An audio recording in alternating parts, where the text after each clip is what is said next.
जिस टाइम समुद्र मंथन हो रहा था तो उस समुद्र मंथन में हलाहल विष निकला, लेकिन उस विष की एक बूंद जाके कलिकाल के ऊपर गिरी, जिसकी वजह से वो भस्म हो गया। राजा परीक्षित ने अपना बाण उठा के कलिकाल को मारने की कोशिश करी। कलयुग उसी दिन से शुरू हो गया था जब कलिकाल राजा के सर पे विराजमान हो गया। लगता है कलयुग की शुरुआत हो चुकी है, ठीक है।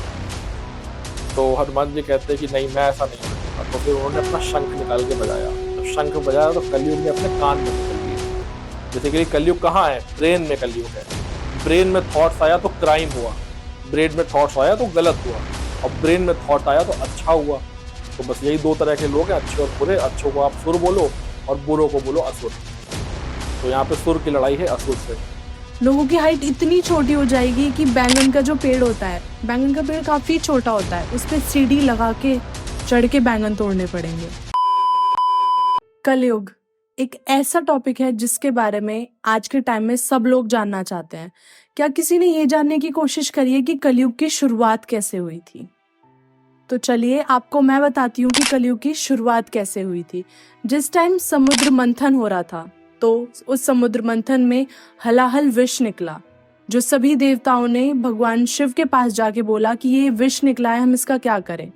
तो भगवान शिव ने उस विष को खुद पी लिया, पर लेकिन उस विष की एक बूंद जाके कलिकाल के ऊपर गिरी, जिसकी वजह से वो भस्म हो गया। जो कलिकाल के नाना थे उन्होंने देखा कि सिर्फ एक बूंद की, हलाहल विष की एक बूंद से कलिकाल भस्म हो गया। तो जब दूसरी बार समुद्र मंथन हुआ तो उसमें से अमृत निकला, जिस अमृत की बूंद कलिकाल के नाना ने उसके ऊपर डाली और वो एक और भी शक्तिशाली रूप में प्रकट हुआ। तो ये बात जब की है जब राजा परीक्षित एक बार जंगल में शिकार करने निकले, तो उन्हें वहां पे उनका सामना हुआ कलिकाल से, जो उनका रास्ता रोक के खड़ा हुआ था। राजा परीक्षित ने उससे पूछा कि तुम मेरे रास्ते से हट जाओ वरना मैं तुम्हें मार दूंगा। तो कलिकाल ने बोला, काल को कोई नहीं मार सकता और काल मतलब कलयुग जरूर आएगा। राजा परीक्षित ने अपना बाण उठा के कलिकाल को मारने की कोशिश करी। कलिकाल ने राजा से माफी मांगी और बोला कि राजा, आप मुझे कुछ ऐसे दायरे बताओ जिनके बीच में मैं रहूं, उनसे बाहर ना निकलूं।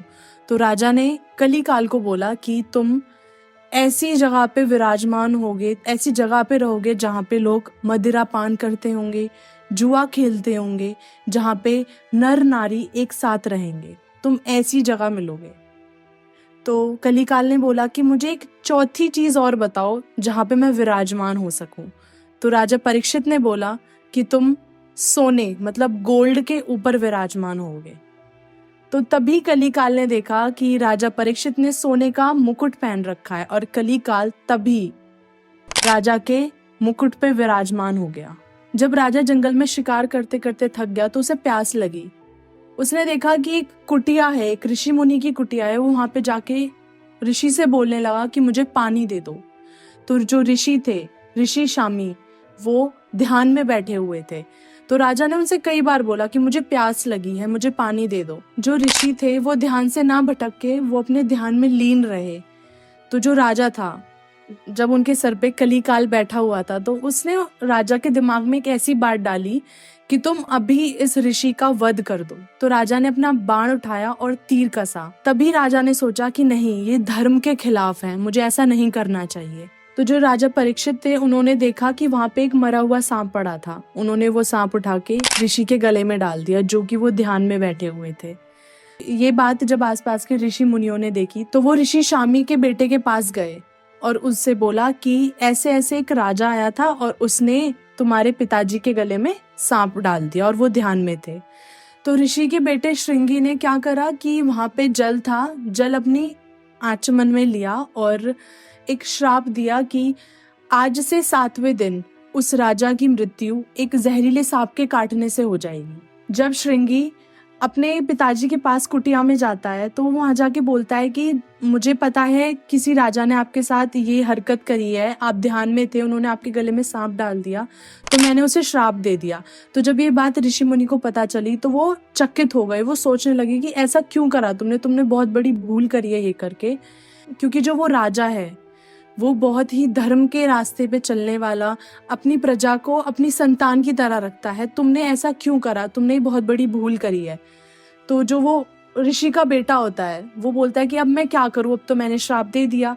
तो ऋषि राजा के महल जाते हैं और बोलते हैं जाके राजा से कि मेरे बेटे ने, जब तुमने ये हरकत करी थी तो मेरे बेटे ने तुम्हें श्राप दिया था कि आज से 7वें दिन तुम्हारी मृत्यु हो जाएगी।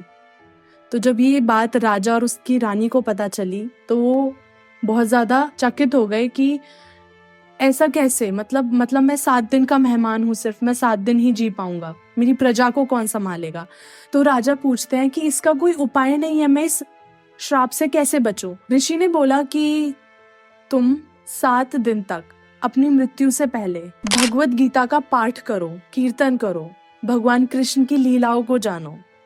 इसलिए तो आज भी कलयुग चल रहा है, यही बोला जाता है कि जितना हो सके भगवान का ध्यान करो, जितना उनकी भक्ति में लीन रहोगे, सारी चीजों से, सारे गलत कामों से दूर रहोगे। जैसे राजा परीक्षित ने ऋषि शामी के साथ ये हरकत करी थी, उसी से पता चलता है कि कलयुग उसी दिन से शुरू हो गया था जब कली काल राजा के सर पे विराजमान हो गया था। तो आइए चलिए देखते हैं कि डॉक्टर केतन का क्या कहना है कलयुग के बारे में। ये मैंने देखी थी कहानी एक सीरियल में, हनुमान जी का सीरियल था महाबली हनुमान करके, और बहुत इसके जस्ट बाद क्या हुआ वो मैंने आपको नहीं बताया था कि कलयुग आ गया। तो हनुमान जी देखते हैं कि मतलब ऊपर आसमान से देखते हैं कि एक लड़का आ रहा है घोड़ा लेके, उसकी लड़का और बहू साथ में चल रहे हैं और माता जी घोड़े पे बैठी हैं, ठीक है। फिर हनुमान जी कहते हैं अरे वाह कितना अच्छा बेटा है, ठीक है। अपनी माता को घोड़े पे बैठा के बेटा बहू दोनों चल रहे हैं, ठीक है। फिर 2 मिनट बाद दिखाते हैं बेटा बोलता है माँ तुम नीचे उतरो, अब मेरी बीवी बैठेगी ऊपर, ठीक है। तो हनुमान जी देखते हुए कहते हैं कि अरे ये क्या, ये तो अधर्म है, लगता है कलयुग की शुरुआत हो चुकी है, ठीक है। तो हनुमान जी कहते हैं कि नहीं मैं ऐसा नहीं होने दूंगा। तो फिर उन्होंने अपना शंख निकाल के बजाया, जब शंख बजाया तो कलयुग ने अपने कान बंद कर लिए, ठीक है। इसीलिए अब ये पता नहीं इंसिडेंस सच में हुआ हो नहीं हुआ हो या उन्होंने दिखाया ऐसा सीरियल में, बट ये बात तो सही है कि हनुमान जी चिरंजीवी हैं और उनके होते हुए कलयुग का राज किसी भी ब्रेन में, बेसिकली कलयुग कहाँ है, ब्रेन में कलयुग है। ब्रेन में थॉट्स आया तो क्राइम हुआ, ब्रेन में थॉट्स आया तो गलत हुआ, और ब्रेन में थॉट आया तो अच्छा हुआ। जैसे पॉजिटिव जैसे नेगेटिव है वैसे पॉजिटिव भी है। दुनिया में ऐसे भी लोग हैं जो अपनी लाइफ में पैसे की कोई वैल्यू नहीं रखते, दान करे पड़े हैं, अच्छा काम करे पड़े हैं, ठीक है। और वहीं ऐसे भी लोग हैं जो नफरत, मारकाट, चालाकी, लालच, लोभ, कैप्चर करना जमीन को, अपनी सेना बढ़ाना, अपनी शक्ति बढ़ाना, दूसरों को खत्म करने की कोशिश करना, ठीक है। ये सारे विचार कहीं पे चल रहे हैं और कहीं पे एनजीओज हैं जो दुनिया के लिए कंट्रीब्यूट कर रही हैं, ठीक है। तो इट्स ऑल अबाउट थॉट्स। तो कुछ लोगों के मन में राज है कली का और कुछ लोगों के मन में राज है हमारे हनुमान जी का या राम जी का या अच्छी एनर्जीज का। तो बस यही 2 तरह के लोग हैं, अच्छे और बुरे। अच्छों को आप सुर बोलो और बुरों को बोलो असुर। तो यहाँ पे सुर की लड़ाई है असुर से। तो आप असुर बनोगे बुद्धि से या सुर बनोगे अपनी बुद्धि से, इसका फैसला आपको करना है। तो ये था डॉक्टर केतन का कहना कलयुग के ऊपर। जैसे आप सभी को पता है कि हमारे 7 चिरंजीवी जीवित हैं और वो सिर्फ भगवान कल्कि का इंतजार कर रहे हैं कि जिस दिन वो धरती पे जन्म लें और वो मिलके कली काल को खत्म कर दें, इस दुनिया को नए सिरे से शुरुआत करें। कई ग्रंथों से ये पता चला है कि जो कली काल है वो 100 रावण की शक्तियों के बराबर है। जो कली काल है वो हम सबके दिमाग में है, हम सबके सर पे बैठा हुआ है एक काल बनके, जो हमसे गलत चीजें करवाता है, जो हमसे गलत कर्म करवाता है। कलयुग का अंत आते आते हमें बहुत सारी चीजें देखने को मिलेंगी। जैसे लोग परिवार में रहना पसंद नहीं करेंगे, शादी एक तरीके का एग्रीमेंट हो जाएगा कि सिर्फ शादी कर लो, हाँ मतलब एक वो धर्म वाली राह नहीं रह जाएगी। और लोगों की हाइट इतनी छोटी हो जाएगी कि बैंगन का जो पेड़ होता है, बैंगन का पेड़ काफी छोटा होता है, उस पे सीढ़ी लगा के चढ़ के बैंगन तोड़ने पड़ेंगे। लोगों की उम्र इतनी कम हो जाएगी कि लोग 30 की उम्र में ही बहुत सारी बीमारियों से लड़ेंगे और जल्दी मौत हो जाएगी लोगों की। कली काल हम सबके दिमाग, हम सबकी बुद्धि को इतना ज्यादा भ्रष्ट कर देगा, इतनी ज्यादा हर लेगा कि हमारे सामने भगवान भी खड़े होंगे ना तो हम उन्हें पहचान नहीं पाएंगे, क्योंकि सब उस टाइम कली काल के गुणगान गा रहे होंगे। भगवान को कोई नहीं जानता होगा, पूजा पाठ में किसी का ध्यान नहीं रहेगा।